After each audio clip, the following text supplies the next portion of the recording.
یەکێک لە تەوەرەکان لە بڕگەکانی دانیشتنی ئەمڕۆ ئەنجومەنی وەزیران بەڕێز جەنابی سەرۆک وەزیران و شاندی یاوەری قسەیان لەسەر سەردانی شاندی حکوومەت کرد بۆ ئەمریکا.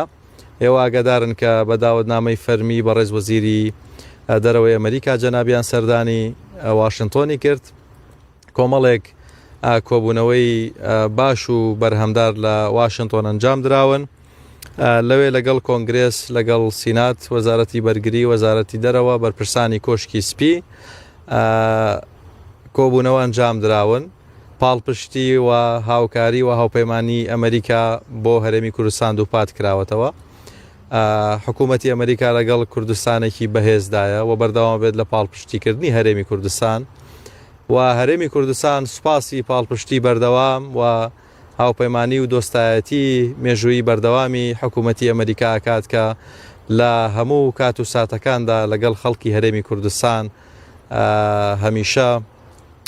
هەڵوێستیان هەبووە و لە کاتی ناڕەحەتی و سەختیەکاندا لەگەڵ خەڵکی هەرێمی کوردستان ڕاوەستاون. من لەسەر ئەم کۆبوونەوانە ینی بخۆتان نەزانن کە لەبارەی ئەمنی، لەبارەی ناوچە سنووریەکان، لەبارەی هێرشەکانی سەر هەرێمی کوردستان، لەبارەی پێشێلکاریەکانی دادگای فیدراڵی بەرامبەر بە هەرێمی کوردستان،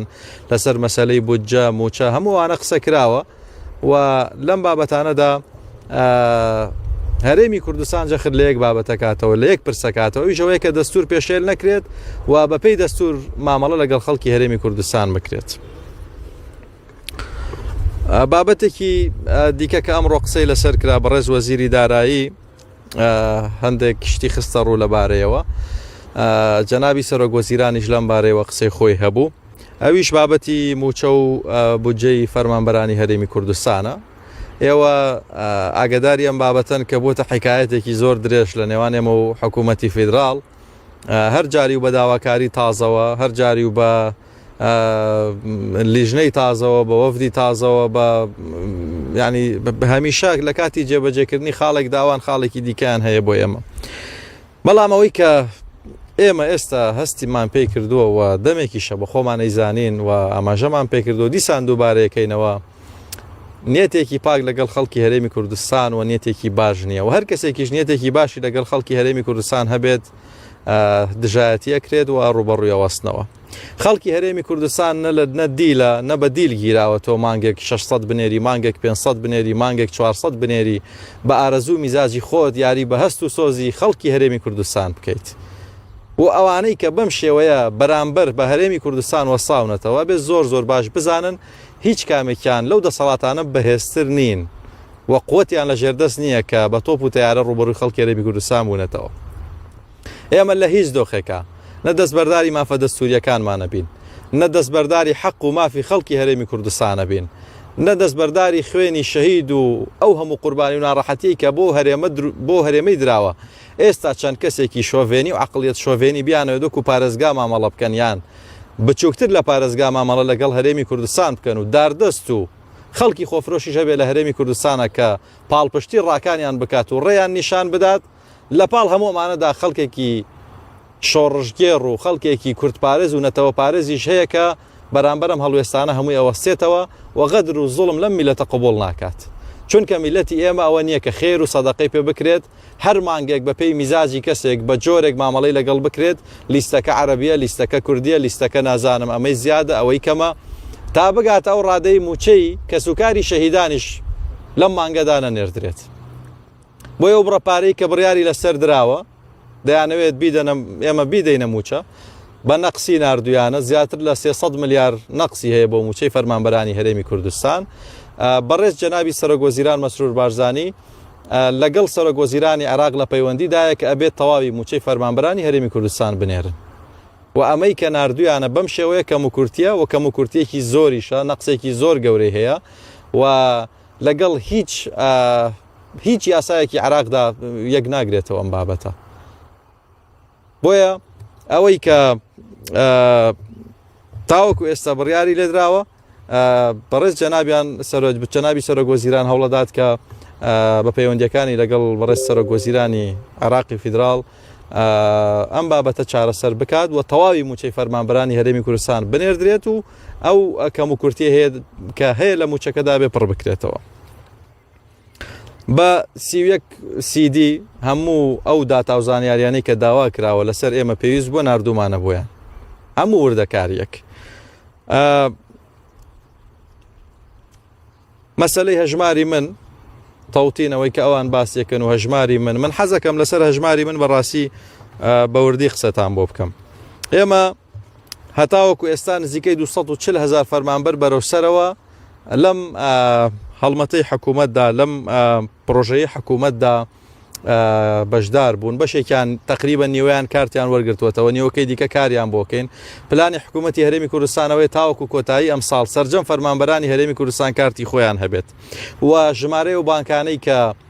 لە هەژماری مندا بەشداریان کردو بریتین لە 5 بانک و هەندێک بانکیش ڕەت کراونەتەوە لەبەرەوەی کە حکوومەتی هەرێمی کوردستان پابەندە بە مەرجەکانی بانکی ناوەندی عێراق و هەروەها ئەم بانکانەی کە لە هەرێمی کوردستاندا ئێستا سەرقاڵی بەشدارین لە پرۆژەی هەژماری من هیچ کامێکیان لە ناو لیستی خەزانەی وەزارەتی ئەمریکادا بلاکلیست نەکراون بە پێچەوانەی ئەوەی کە حکوومەتی فیدرال باسی لێوە کات لە بابەتی تەوتیندا هەندێک بانک سەرپەرشتیان پرۆسەیەکەن کە لەوانەیە بلاکلیست بن و ئەو بانکانن کە هەمووتان هەواڵێکتان بیستووە ساڵی 2022 دزی سەدەکە نزیکەی 3 ملیارد دلار دیار نەما و ئەوەی کە پرۆسەکەی کە دزیەکەی ئەنجامدا ئێستا لە عێراقدا بە ئاسانی و بەبێ هیچ کۆتوبەندێک بۆ خۆی ئەسوڕێتەوە بەشێک لەم بانکانە ئەو بڕەپارەی کە دزراوە بەشێکی لەم بانکانەوە چوەتە دەرەوە. ئێستا حکوومەتی هەرێمی کوردستان لە ڕێگەی هەژماری منەوە ئەوێت تەواوی فەرمانبەرەکانی بە تێچووی 2500 دینار بکاتە خاوەنی کارت و لەم ڕێگەیەوە لە 19 خزمەتگوزاری بانکی سوودمەند دەبن لە کاتێکدا ئەوەی کە حکوومەتی فیدرال دەستی پێکردووە لە یەک خزمەتگوزاری بانکی سوودمەند نابن و هیچ کەسێک کە ئەو کارتێ هەیە ناتوانێت بچێت لە بازار مامەڵە بکات بچێتە دەرەوە مامەڵە بکات لە فرۆشگاکاندا کەلوپەل بکڕێت یان شتێک بکات. ئێمە بەشێکی دژایەتی هەژماری من بۆ ئەگەڕێنینەوە ئەمە ترسێکە لەوەی کە هەرێمی کوردستان ئێستا خەریکە ئەچێتە یعنی هەنگاوێکی بڕیوە لەوەی کە وەکو ناوچەیەکی ناشەفاف و گەندەڵ و شوێنی پارەسپیکردنەوە شوێنی دزی و قاچاقی سیر نەکرێت. بۆیە ئەوانەی کە قازانجیان لە دزی و قاچاقی و پارەسپیکردنەوەی هەوڵەدەن کە ئەم پرۆسەیە ڕابگرێ حکوومەتی هەرێمی کوردستان پاشەکشێن ناکات لە بابەتی هەژماری من کێ دێت ئەوێت لە ڕێگەی هەژماری منەوە موچە بداتە فەرمانبەرانی هەرێمی کوردستان هەموو وردەکاریەکی تایە وردەکاری فەرمانبەر موچە خۆرەخرێتە سەر ئەم کارتە بانکیەوە ئایا پێشمەرگەیە ئایا مامۆستای ئایا هەر کەسێکی دیکەیە هەموو زانیاریەکانی لە ناو کارتی هەژماری مندا ئابێت. ئیتر ئەم بیان و وەخت کوشتنە چییە بە خەڵکی هەرێمی کوردستانەکرێت و ئەم کات کوشتنە چییە کە بیان و جۆرا و جۆرە هێنرێتەوە ئەوەی کە ئەوان دەستیان داوەتێت تەنها با 2 خزمەتگوزاری هەبێت لەو پرۆسەیە کە ئەوان دەستیان داوەتێ بۆ ئەو خەڵکانەی کە کارتی ئەوانیان دروست کردووە کە بۆ هەر کارتێک 10,000 وەرەگیرێ لە کاتێکدا لە هەرێمی کوردستان 2500 دینار وەرەگیرێ. بۆ ئێمە پاشەکشێ ناکەین لە مەسەلەی هەژماری من و ئابووری هەرێمی کوردستان دوای تەواوبوونی هەژماری من نەچێتە قۆناغێکی دیکەوە و مەسەلەی وەرگرتنی قەرز ئەوانەی کە کارتی هەژماری منیانە بێت ئەتوانن قەرز وەربگرن. حکوومەتی هەرێمی کوردستان لەگەڵ بانکانە ڕێککەوتووە کە بە هەزاران پارە خوێن لە فرۆشگاکاندا دابش بکرێن بەبێ ئەوەی کە ینی بۆی کە هاوڵاتیان لە هەموو شوێنێکە دەستیان بەوە بگات لە ڕێگەی کارتەکەیانەوە پارە خەرج بکەن و هەروەها ژمارەیەکی زۆر ATM دانرێن بۆی کە خەڵک کەیویستی بتوانێت پارە ڕابکێشێت بۆ هەر 2000 فەرمانبەر و یان 2000 موچەخۆری هەرێمی کوردستان ATMێک دانرێت. ئەم پرۆسەیەکی شەفاف و سەرکەوتووە بەرپرسانی باڵای عێراقیش خۆیان دانیان بەوە داناوە کە ئەمەی کە حکوومەتی هەرێمی کوردستانەکات ڕێگەکەی پێشکەوتوترە لەوەی کە ئەوان دەستیان داوەتێ. بۆ ئێمە پاشەکشێ لەم بابەتە ناکەین.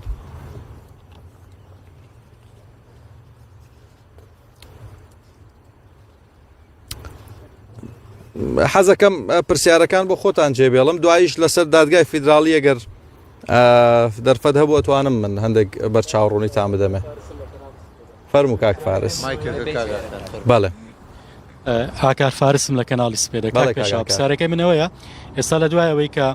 حکوومەتی عێراق ڕایگەیاند کە ئەم بڕە پارەی بۆ هەرێمی کوردستان ناردووە بۆ موچە حکوومەتی هەرێمی کوردستان پارەکەی ڕەت کردوتەوە وەری بگرێیان وەری دەگرێت چاوەڕێی هاتنی زیاتر دەکە کەی لیستی موچە ڕدەگەێنرێەوە پرسیاری دووەمیشم ئایا مەسەڵەن بەدیلێک هەیە بۆ کۆتایی هاتنی مەسەلەی کێشەی موچە لە هەرێمی کوردستانیان ئەوە تاکە پشت بەستوو کە ئێستا حکوومەتی هەرێم پشتی پێبەستووە حکوومەتی عێراقا سپاس سپاس کاگاکار ئێمە وەکو بە بەڕێستم وت ئەم پارەیە خراوەتە سەر ژماری حکوومەتی هەرێمی کوردستانی وەزارەتی دارایی بەڵام دەستی لێ نەدراوە لەبەرەوەی کە وەکو بە بەڕێستم وت جەنابی سەرۆکوەزیران لەگەڵ بەڕێز سەرۆکوەزیران سوودانی لە پەیوەندیدایە بۆی کە ئەبێت ئەم پارەیە بە تەواوەتی بنێرێت هەر بۆ معلومات بە جەنابەت بڵێم بەشێک لەوانەی کە پارەیان نەنێردراوە کە سوکاری شەهیدانن بۆ معلوماتت یعنی کەسێک جورئەت بکە پارەی شەهیدی هەرێمی کوردستان خەڵکی هەرێمی کوردستان کە ڕۆژگارێک لە وڵاتەدا زوڵم و زۆر و ناڕەحەتیان ڕەت کردوتەوە بەرامبەر سەدامێک وەستاونەتەوە شەڕیان کردووە کە ئەگەر ئەو هەوڵ و خەباتەی هەرێمی کوردستان نەبووە بەشێکی زۆریان ئێستا بە خەویش ئەو دەسەڵاتیان نەبینی کە هەیەە لە عێراقدا و هەتا سەدام هەبوو ئەوان نەیان توانیەوە بە خەویش بەلاو کورسیانەدا بڕۆن کە ئێستا لەسەری دانیشتون و لەسەر و کورسیانەوە خەریکی برسیکردن و قات و قوڕی و ناڕەحەتکردنی خەڵکی هەرێمی کوردستانە بۆیە کەسێک جورئەت بکات دەست بۆ موچەی شەهیدانی هەرێمی کوردستان ببات ئەیتر ئەبێت یانی نازانم ئێمە بە چ زمانێکی دیکە قسەی لەگەڵ بکەین و لێرەشەوە شەرمەزاری بۆ ئەوانەی کە پێیان وابوو ئەو ڕێگەیەی کە خەڵکیان ناچار کردووە خەڵکی هەرێمی کوردستانیان دۆخەکەەوە ئەو ڕێگەی کە نیشانی حکوومەتی فیدراڵ و دادگای سەورە ئاساییە دادگای سەورەیاندا کە دەری بکات بەرامبەر بە موچە خۆرانی هەرێمی کوردستان شەرمەزاری بۆیان کە ئێستا لە کوێن کاتێک یانود موچە هەمووشە تەواوە بێت موچەی فەرمانبەرانی هەرێمی کوردستان بە 2 دقە دابەشەکرێت و ئیتر هەرێمی کوردستان کێشەی موچەی نابێت ئێستا پێیان بڵێم ئەوانە لە کوێن و چۆن ڕوبەڕووی خەڵکی هەرێمی کوردستان و ئەو شەهیدانە بنەوە کە موچەکەیان نەنێردراوە و کە سوکارەکەیان بەڵێ دوو پرسیارمەیە کاک پێشەوە سەبارەت بەوەی کە ئێستا دەبینین موچەی هێزی پێشمەرگن لەردەوە گەرچی لە ماوەی ڕابردوودا چەند جار خودی بەرپرسانی عێراق و تەنانەت لە ئەو یاسا و بجانێک کە لە پەرلەمانی عێراق و پەسەند کراون هێزی پێشمەرگە وەکو بەشێک لە سیستەمی بەرگری عێراق هەژمار کراوە بەڵام دەبینین وەک چۆن لە ڕابردوودا شایستە بڵین پەرچەکردن و تەجیزکردنی هێزی پێشمەرگە نەکراوە ئێستا دەبینین موچەشی بڕاوە بۆچین حکوومەتی هەرێمی کوردستان لەسەر ئەمە چییە و پرسیاری دووەمەوەی دادگای فیدراڵی دوێنێ شەڕوونکردنەوەی لەسەر ڕای هەموو بڕیارەکانی بەرامبەر هەرێمی کوردستان وتی ئەبێ موچەی فەرمانبەران هەرێمی کوردستان دابین بکرێتە ئەو کاتێ و پرۆسەبانچێک کە تەواوەکرێ و خۆیان باسییانەکەن بەڵام ئەمڕۆ وەزیری دارایی عێراق لە کۆبوونەوەی لێژنەی پەرلەمانی عێراق وتوێتی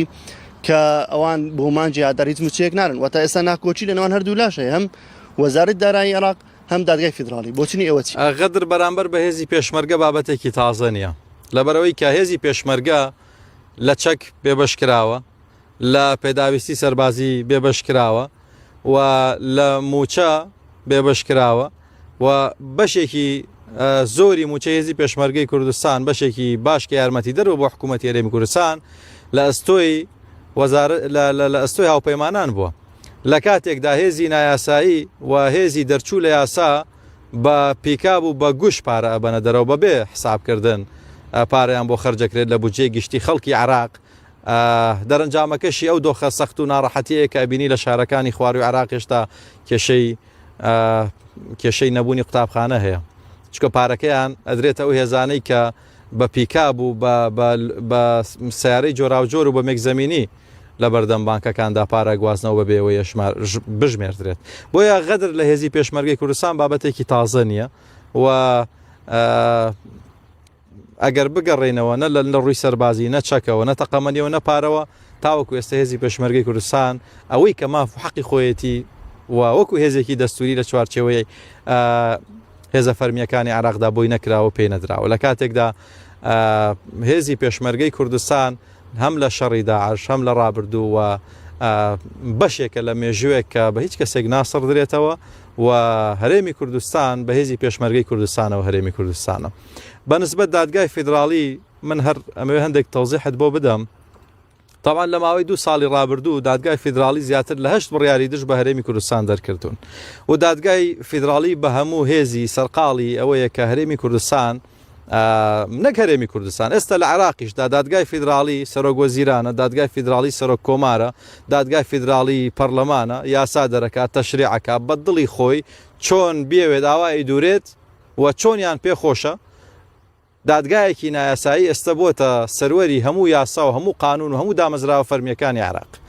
و لە ماوەی 2 ساڵدا زیاتر لە 8 بڕیاریان بەرامبەر بە ینی دژایەتی هەرێمی کوردستانی پێوە دیار بووە.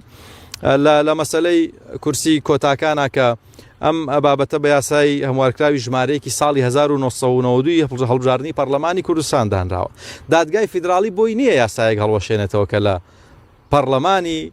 کوردستانەوە دەرچووە، چونکە دەستوری عراقی وا ئەڵێت، دەستوری عراقی ئەڵێت ئەفزەلیەت بۆ یاسایە کە لە پەرلەمانی عراق دەرەچێت. ئەگەر دەستور بکەیتە پەڕەیەک وەرەقە و هیچ حسابی بۆ نەکەی کامەت پێخۆش بوو بەکاری بهێنی و کامەت پێخۆش نەبوو لەگەڵی نەبیت ئەم دەستورە ئێستا چ بەهایەکی بۆ ماوەتەوە لە سای دادگای فیدراڵی عراقەوە؟ دەسەڵاتە فەرمیەکانی عراق چ بەهایەکیان بۆ ماوەتەوە لە سای دادگای فیدراڵی عراقەوە؟ بۆیە هەموو بڕیارەکانی نادەستوری نایاساین چونکە لە بنەڕەتدا خۆی دادگاکە نایاسایی و نادەستوریە.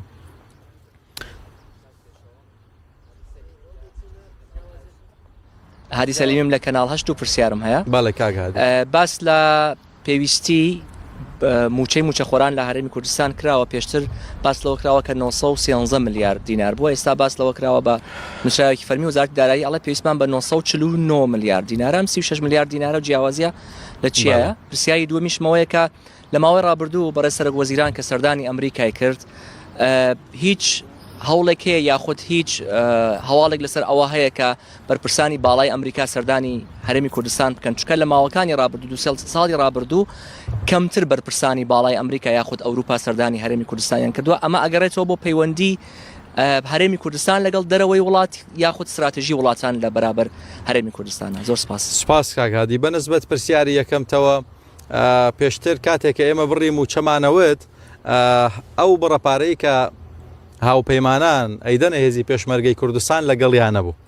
بۆیە ئێستا ئەو پارەیەژە بێ بخرێتە سەر ئەو موچەی کە لەلایەن حکوومەتی فیدراڵەوە دابینەکرێت، لەبەرەوەی کە ئەوەی هاوپەیمانان ئەیدەنە هەرێمی کوردستان و هێزی پێشمەرگە پارەیەکی هەمیشەیی نییە و کاتیە و لە قۆناغێکدا کۆتایی پێدێت و ئەم ئێستا بەشێکی ئەم پارەیەکەم کەم کراوەتەوە چونکە ڕێکەوتنێک هەبووە پێشتر،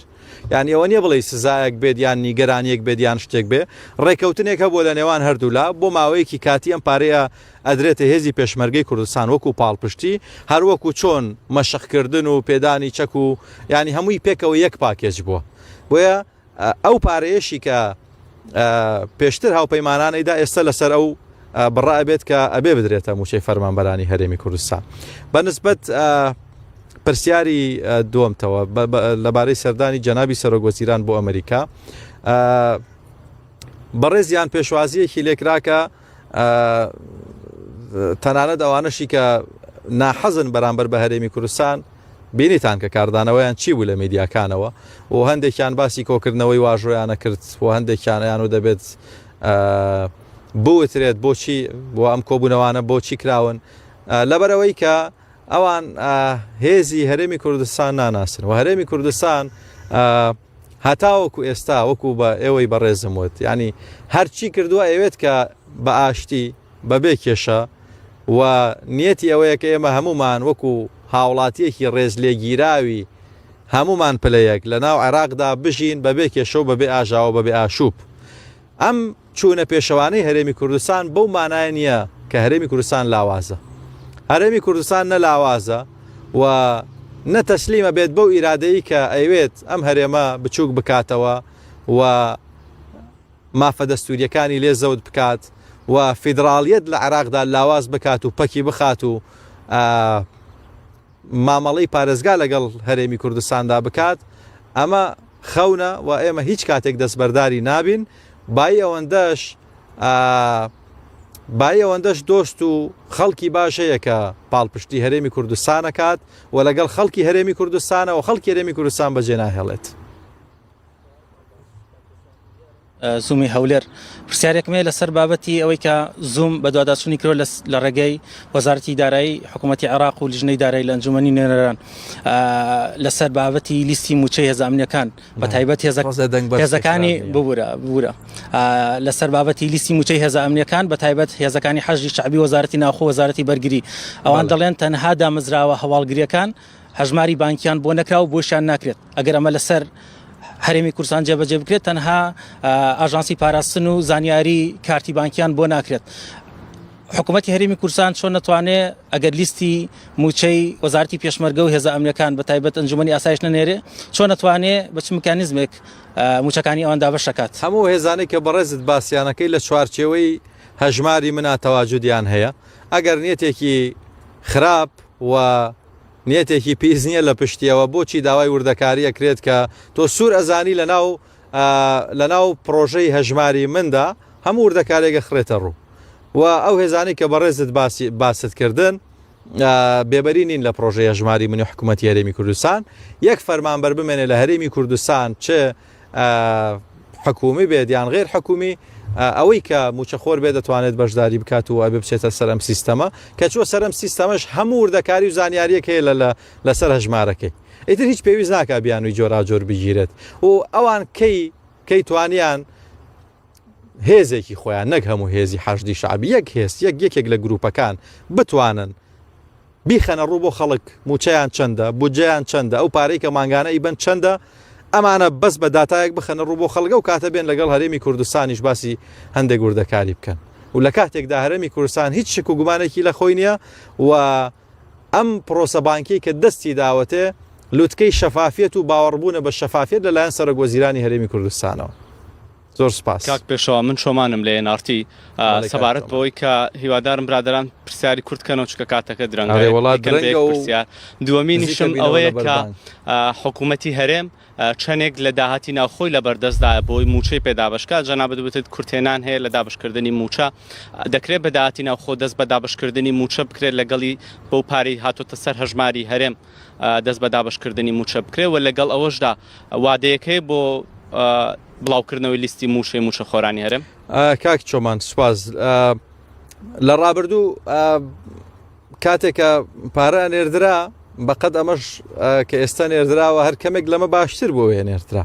حکوومەتی هەرێمی کوردستان هەر جۆرێک بواە بە داهاتی ناوخۆ بە زەخت و فشارێکی زۆرەوە کە لەسەری بوو و ئەمیش لەسەر حسابی مەسەلەن تۆ ئێستا کە حکوومەت بەڕێوە بە ئیدارەدەی خۆم حکوومەتە بە ئاو بەڕێوە ناچێت کاک چۆمان دەرمانت هەیە جادۆبانت هەیە کارەبات هەیە خزمەت گوزاری سەرشەقامت هەیە بەشێکی زۆری پرۆژەکان هێشتا نەوەستاون و ینی چەندین بوار هەن کە تاوەکو ئێستا کاریان لەسەرکرێت بەڕایەوە لەسەر چ داهاتێکە ئەمە و ئەو داهاتەشی کە ئەمێنێتەوە ئێمە هێشتا بە تەواوەتی ناتوانین بەبێ ئەوەی کە فشار و زەختێکی زۆر بۆسەر حکوومەت دروست بکەین بتوانین بە ئاسانی موچەی پێدا بەش بکەین و لە کاتێکدا ئەمە حەقی خەڵکی هەرێمی کوردستانە ئایا تۆ وەکو هاوڵاتیەکیم هەرێمە پێت قبوڵەکە موچەی شەیدان نەنێردراوە لاد ئاساییەکە نەنێردراوە لای هیچ کەسێک کە ویژدانی هەبێ لای ئاساییەکە موچەی شەیدان تێبینی و نیشانەی پرسیاری لەسەر دروست بکرێت مەسەلەکە غەدرە مەسەلەکە پێشێلکاری دەستوریە بەرامبەر بە خەڵکی هەرێمی کوردستان بۆیە ئێمە پێشتر ئەمانوت زۆر ئەچینە پێشەوە و زۆر هەوڵەدەین کە ئێمە عاملی خێر بین کێشەکان چارەسەر بکەین زانیاری بدەین چاودێری دارایی هات لێرە هەموو شتێکمان خستە بەردەستیان ئێستا وەزیری دارایی بۆ خۆی حاکمێکە دادگای فیدراڵی بۆ خۆی حاکمێکە خەڵکی دیکە لە پشت پەردەوە هەمویان حاکمێکن بۆ دادگاییکردن و سزادانی خەڵکی هەرێمی کوردستان و پێشێلکردنی مافەکانی بۆیە بێ ئێمە لە شوێنێکدا بۆستین. هەورامی ئالان ئەحمەدم لە کوردستان تیڤیەوە دوو پرسیارمێ پرسیار یەکەم سەبارەت بە پرۆسە دەستپێکردنەوەی هەناردەی نەوتی کوردستان ینی هەمووان دەزانانی ئەو نزیک دەبینەوە لە ساڵێک نەوتی هەرێمی کوردستان ڕاگیراوە و سەرڕای هەموو ئەو تێبینیانێکەوە هەش بۆ لەسەری بەڵام نەوتی هەرێمی کوردستان بۆتە هۆی ئەوەیەکەوە موچە خۆرانی کوردستان لە کاتی خۆیدا بدرێتن و حکوومەت بتوانێت موچە بداتن ینی هیچ هەوڵێکەیە بۆ دەستپێکردنەوە یاخۆتە بابەتێکی سەرف سیاسیە بە هیچ شێوەیەک پەیوەندی بە تەکنیکەوە نییە لەبەرەوەی کە نەوتی هەرێمی کوردستان ئێستا ئامادەیە بۆی کە بنێردێتە دەرەوە بەڵام لە چوارچێوەی موچە بڕین و لە چوارچێوەی سزادانی خەڵکی هەرێمی کوردستان ئەم بابەتەش هەتا نەوت لە دەستی ئێمە بوو بارودۆخی خەڵکی هەرێمی کوردستان بەم شێوەیە نەبوو بە هەر جۆر و فشار و زەختێک وایە لەسەر خۆمان حکوومەتی هەرێمی کوردستان نەیتوانی موچە دابەش بکات بەڵام ئێستا جگەلەوەی کە ئەو سەرچاوی داهاتی خەڵکی هەرێمی کوردستان بردرا لەو لاشەوە بەشە بودجە و حەقی خۆی پێ نادرێت بۆی ئێمە ئێستا بە هیچ جۆرێک پرسی ناردنەدەرەوەی نەوت وەکو پرسێکی تەکنیکی سیر ناکەین بابەتێکی سەرف سیاسی و عرقەلەی بۆ دروستەکرێت کاک پێشەوە بورە باب فرم تمام كاك عثمان لا بعد مشكلة. اهلا وسهلا. مساء الخير، رمضان كريم. نسأل في ظل التصاعد الخلاف، ربما احنا الخلاف منذ 10 سنوات لكن نحن موجودين حاليا بالذروة، هل هنالك خطوات تصعيدية ضمن إطار الدستور ستتجه إليه أربيل للرد على بغداد؟ بۆخۆی هەتاوەکو ئێستا کاک عوسمانەوەی بەرامبەر بە ئێمە کراوە و بە تایبەت ئەوەی کە دادگای فیدراڵی بەرامبەر بە هەرێمی کوردستانێکە لەو تەدەخولانەی کە ئەیکا هیچی دەستوری نییە ئەوەی کە بەرامبەر هەرێمی کوردستان ئەکرێت کامی دەستوریە بۆیە هەرێمی کوردستان ئێستا پەنا بۆ چ شوێنێک بەرێت تا بە پێی دەستور مامەڵە بکات لەگەڵ خەڵکانێک کە باوەڕیان بە دەستور نییە بۆیە یەک حەل هەیە ئەگەر بەڕاستی ئەوانەی عاقڵمەندن دەیانەوێت کە دۆخی عێراق بە شێوەیەکی مستەقر بمێنێتەوە و دۆخی عێراق نەگەڕێتەوە بۆ ڕابردوو ئەبێت دان بە مافی خەڵکی هەرێمی کوردستان و تەواوی پێگاتەکانی دیکەی هەرێمی کوردستان و عێراقیش بنێن و ئەم سڕینەوە و تەحمیشکردنەی پێگاتەکانی دیکە ڕابگرن. کاک پێشەوە ئێوارە باش هەڤاڵ فازڵم لە کەناڵی ئاسمانی کێنن جیاواز لە پرسی موچە پرسیارم هەبوو لەسەر یەکخستنەوەی هێزەکانی پێشمەرگا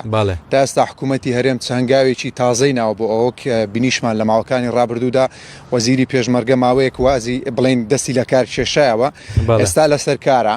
چ میکانیزمێکی تازە ڕێگەی تازە گیراوەتە بەر بۆی هێزەکانی پێشمەرگە ڕێک بخرێنەوە. سوپاس کاک هەڤاڵ. هەژماری من ئێمە کرێوەکو کۆدێک سەیری بکەین بۆ سەرجەم مەجالەکان و هێزی پێشمەرگەش یەکخستنەوەی ئەم پرۆژەیە دەوریە بێتیایە لەبەرەوەی کە ئێمە زۆر جارگلەیمان هەبوو لە ناڕوونی هەندێک لەوانەی کە مەسەلەن هێزی جیاوازیان دامەزراندووە خەڵک هەبوو موچەی پاسەوانی وەهمی وەرگرتووە و خەڵک هەبووە کە نیو موچەی داوەتە پاسەوانی خۆی و ئەوانەی کە لە هێزی پێشمەرگەی کوردستان بوون بەشێکیان لە ڕابردوو ئەڵێم هەندێک ناوی وەهمی هەبوون ئەمانە هەمووی پرسیار بوون و لە لای ئێمەش بە دوای چارەسەرێک گەڕاوین بۆم بابەتە بۆیە مەسەلەی هەژماری من چارەسەری کۆتایی ئەم بابەتە شەکات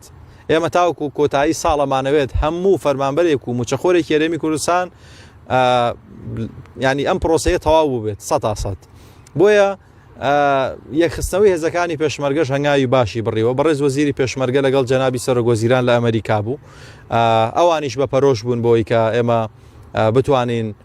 هەنگاوی خێرا بنین بۆ ئەوەی کە هێزی پێشمەرگە هێزێکی نیشتیمانی بێت و هەموو باوەڕێکی بەڕێز سەرۆکوەزیران مەسرور بارزانی ئەوەیە کە هێزی پێشمەرگە ئەبێت هێزێکی نیشتیمانی و دوور لە دەستی حەزب دوور لە دەستی شەخص و نابێت بۆ هیچ کێبڕکێ و ململانەیەکی جیاواز لە پرۆسە نیشتیمانیەکان بەکار بهێنرێت. مساء الخير أستاذ. مساء يوسف مندلاوي زاغروز الفضائية. يعني السؤال هو هل أعطتكم الولايات المتحدة الضوء لتلافي هذه المشاكل مع بغداد؟ هل أمريكا مستعدة لمساعدتكم في هذه الظروف الصعبة؟ سپاس ئەمریکا لە ڕابردوو هاوکاری ئێمەی کردووە و لەم پرسانەشدا بێگومان هاوکاری هەرێمی کوردستان دەکات بۆ چارەسەری کێشەکان. پێشەوا سەرباز ئەحمەدم لە کەناڵی جەماوەر دەمێ ئەو پرسیارە بکەم کە کۆنگرەی ڕابردوو کە سێ مانگ پێشێستا بوو باسان لەوەی کرد کە حکوومەتی هەرێمی کوردستان سنووری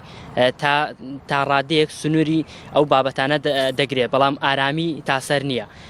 ئەو حکوومەتی هەرێمی کوردستان کەی ئارامیەکەی خۆی دەشکێنێ بەرامبەر حکوومەتی فیدراڵی دووەمیش هیچ سنوورێک هەیە بۆ دادگای فیدراڵی کە دابدرێ و پرسیاری ئاخیریشم ئەوەیە ئەوە کارتی بانکی کە بڕیارە لە ماجی سێ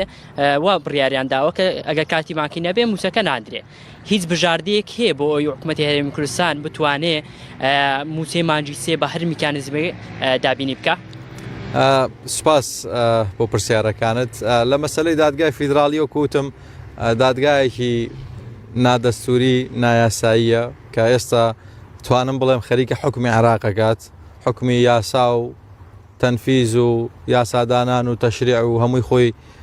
بکوژ و ببڕ هەر خۆیەتی سنووردانانە بێت دەسەڵاتی باڵای سیاسی لە عێراقدا و ینی بە جۆرێک ئیتیفاقێک هاوڕاییەک دروست بکرێت کە ئەم دادگایە عێراق بەرەو هەڵدێرانە بات خەریکە ئەم دادگایە عێراق والێ کات بەرەو هەڵدێران بچێت بۆ خۆیانە بێت بیرکەنەوە سنوورێکی بۆ دابنێن بەنسبەت ئەوەی کە حکوومەتی هەرێمی کوردستان لە هاوڵەکانی یەک ڕۆژیش نەوەستاوە لە پەیوەندیە باشەکانی کە بەکاریان بهێنێت بۆ ئەوەی کە کێشەکان چارەسەر بکرێن یەک ڕۆژیش نەوەستاوە و سەبر و تەحملیش ئەوەی کە بەڕێزت باسی کرد لە شوێنێکە ئەوەستێت تقریبا وابزانام ئێستا و شوێنەیە. شكرا جزيلا للدعوة الكريمة زور سباس أبو طالب البحية من قناة الرابعة. لدي maybe just 3 short question. أوكي السؤال الأول يعني تحدثت حضرتكم وتطرقت في بداية المؤتمر الصحفي بس والله ما أسمع صوتك عفوا أنا آسف لأنه عندي مايك فأعتقد أنه أنا آسف فقط لدي 3 أسئلة قصيرة. تمام. السؤال الأول تطرقتم حضرتكم في بداية المؤتمر الصحفي عن زيارة السيد رئيس مجلس وزراء حكومة إقليم كردستان إلى واشنطن. هذه الزيارة هل حملت معها كما تحدثت بعض وسائل الإعلام الأمريكية أو مراكز الدراسات عن انطباع ربما بين بغداد وأربيل عن توافق بين الطرفين الشريكين المتخاصمين بين الحين والآخر عن أنه ربما هناك انسحاب نوعي للقوات الأجنبية في العراق وتمركزها يعني في الإقليم؟ هذا السؤال؟ نعم هذا سؤال قصير. أنا آسف صار مقالة. نعم هو فقط أنا حتى أعطي انطباع عن منين إجا هذا السؤال فقط. تمام. لا غير. فهل هذا الشيء ربما دار بهذه المحادثات بين السيد رئيس الوزراء وبين المسؤولين الأمريكيين؟ السؤال الآخر هناك انسحابات عديدة حدثت خلال الأيام الماضية لقوى سياسية إن كانت مسيحية أو تركمانية عن انتخابات الدور التشريع السادس لبرلمان إقليم كردستان. الحكومة كيف تنظر لهذه الانتخابات وما هي الاستعدادات؟ والسؤال الثالث هو فقط نتمنى يعني خلال الفترة المقبلة إذا كان هناك مساحة للحديث باللغة العربية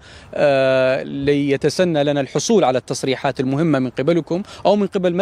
مجلس الوزراء، لأنه نطالب دائما بوجود يعني تصريحات عربية، نكون شاكرين في حال توفر هذا الأمر. شكرا جزيلا.